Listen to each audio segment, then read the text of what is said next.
Now I would like to ask Madam Nancy Pelosi, the Speaker of the House of Representatives of American Congress, to address the summit. Dear colleague, the floor is yours.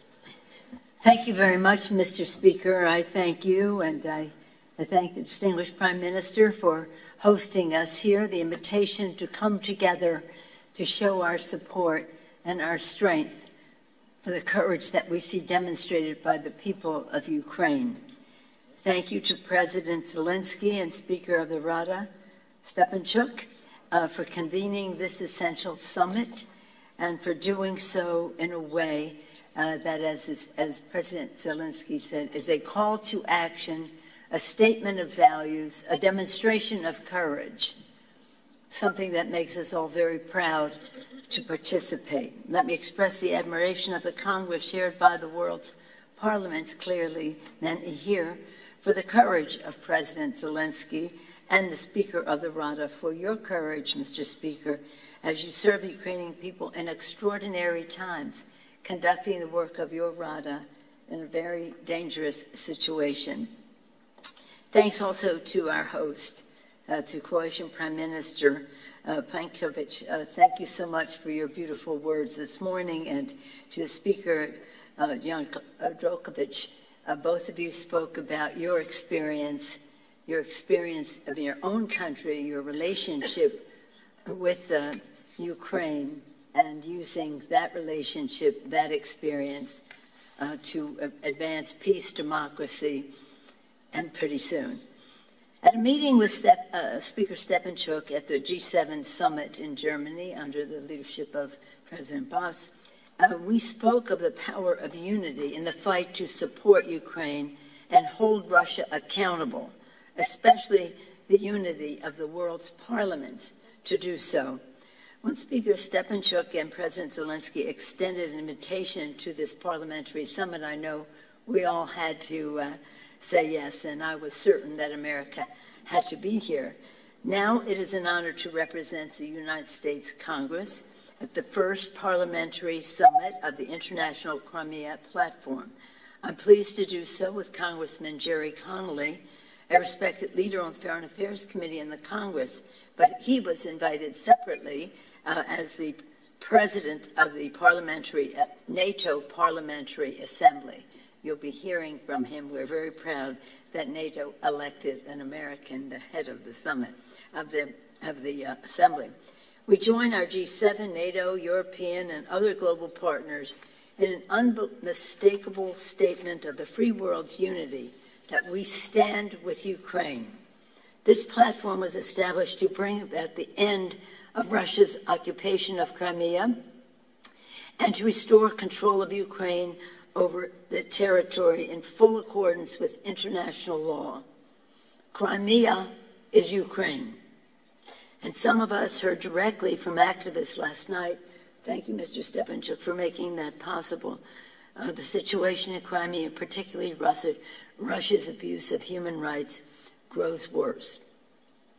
Sadly, we now know that Russia's actions in Crimea are one dimension of an all-out assault on Ukraine and on democracy itself. 8 months into Russia's own provoked, unjustified war against Ukraine, the deaths, displacements, and destruction continue.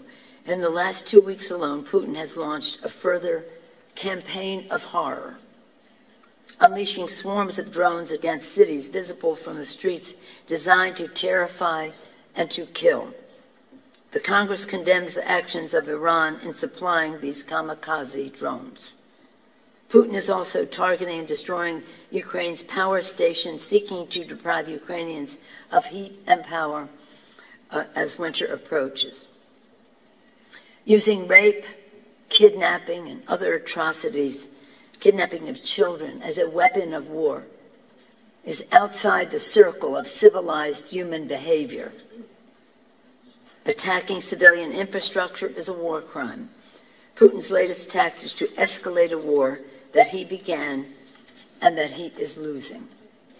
All of us here pledge to stand with Ukraine and with the Ukrainian people for recognizing their courage in Crimea and other territories that he has attempted to illegally annex and across the country.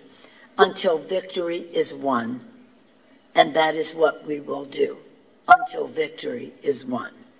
If Putin doubts our unity, we need only look at the vote of the 143 nations at the United Nations on October 12th, who rejected his illegal attempt to annex further parts of Ukraine.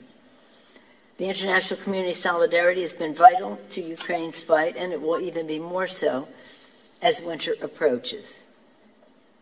When I had the privilege of leading a congressional delegation to Kyiv in May and met with President Zelensky and the Speaker and others, we conveyed a message of America's unwavering support for Ukraine. Under President Biden, America has delivered on that promise. Congress has secured over $60 billion in security, economic, humanitarian, and budget assistance for Ukraine, including $12.3 billion just weeks ago, and more will be on the way when we pass our omnibus funding bill this fall.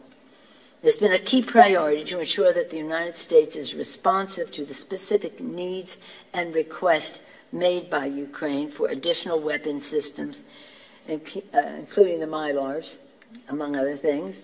And I'm very proud of the work of our Secretary of Defense for bringing countries together to see how we can all, working together, meet the needs of Ukraine to achieve victory. As we support Ukraine's fight, Congress has worked to hold Russia accountable, including with strong sanctions against Russia, banning its oil and energy products from coming into our country, and suspending normal trade relations. We have acted on a bipartisan basis because that is what it takes. What is at stake is nothing less than democracy itself. The Ukrainian people are fighting for their democracy, and in doing so, are making the fight for democracy for us all. Under President Biden, our support is here to stay. When we all return to our parliaments, let us have the courage of the Ukrainian people to stand strong against autocracy, to support those demanding their rights, and to ensure that the flame of liberty burns bright.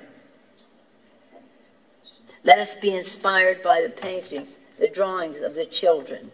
Is this not a remarkable demonstration of our motivation?